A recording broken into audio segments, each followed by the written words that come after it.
बुद्धिमान बहू। गंगा के तट पर एक सुंदर नगर था। उसमें एक व्यापारी परिवार सहित रहता था। उस व्यापारी की पत्नी, उसका पुत्र और पुत्रवधू रहते थे। पुत्र का नाम अजीत सेन और पुत्रवधू का नाम शीलावती था। अजीत सेन व्यापार के सिलसिले में कई दिनों तक बाहर रहता था, जबकि पुत्रवधू घर पर सास ससुर की सेवा करती थी। पूरा परिवार सुखी और प्रसन्न रहता था। एक दिन शीलावती आधी रात के बाद खाली घड़ा लेकर बाहर गई और बहुत देर में लौटी। उसके ससुर ने उसे वापस लौटते देख लिया। उसे शीलावती के चरित्र पर शंका हुई। उसने सोचा कि बेटा बाहर गया हुआ है, ऐसे में बहू का यह आचरण आपत्तिजनक है। इससे मेरा कुल कलंकित हो जाएगा। इस चरित्रहीन बहू को घर में रखना ठीक नहीं है। उसने अपनी पत्नी से चर्चा की और बहू को पीहर छोड़ देने का निर्णय किया। अगले दिन ससुर शीलावती को रथ में बिठाकर स्वयं रथ हाँकते हुए उसके पीहर की ओर चल पड़ा। रास्ते में एक छोटी सी नदी मिली। ससुर ने बहू से कहा, तुम रथ से उतरकर जूते उतारकर नदी पार कर लो। किंतु शीलावती ने बिना जूते उतारे ही नदी पार कर ली। ससुर ने मन में सोचा कि यह दुष्चरित्रहीन औरत ने मेरी बात नहीं मानी है। थोड़ा आगे जाने पर रास्ते के किनारे एक खेत मिला जिसमें मूंग की फसल लहलहा रही थी। ससुर ने किसान के भाग्य की प्रशंसा करते हुए कहा, कितनी सुंदर फसल है, इस बार तो किसान खूब लाभ कमाएगा।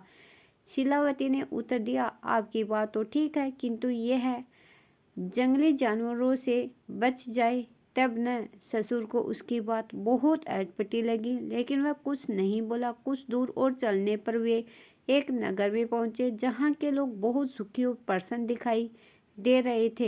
यह देखकर ससुर के मुंह से निकला, कितना सुंदर नगर है। शीलावती बोली, आपकी बात तो ठीक है, यदि इसे उजाड़ा न जाए तो। ससुर को उसकी बात अच्छी तो नहीं लगी, किंतु वह फिर भी कुछ नहीं बोला।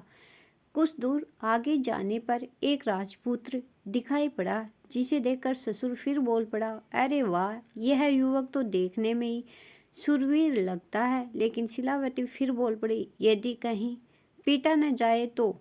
इस बार तो ससुर क्रोधित हो गया, किंतु किसी प्रकार उसने अपने क्रोध को रोका और आगे बढ़ा। थोड़ी देर बाद दोपहर हो गई। व्यापारी एक घने बरगद के पेड़ के नीचे रथ को रोककर पेड़ की जड़ में बैठकर आराम करने लगा, जबकि शीलावती पेड़ से दूर जमीन पर बैठ गई। यह देखकर व्यापारी ने सोचा कि यह कैसी औरत है जो उल्टे काम ही करती है। थोड़ी देर आराम करके वे फिर आगे बढ़े। थोड़ा आगे बढ़ने पर शीलावती का ननिहाल आ गया। रास्ते में ही उसका मामा मिल गया और जिद करके उन्हें अपने घर ले गया। वहाँ भोजन करके शीलावती का ससुर अपने रथ में ही लेट गया।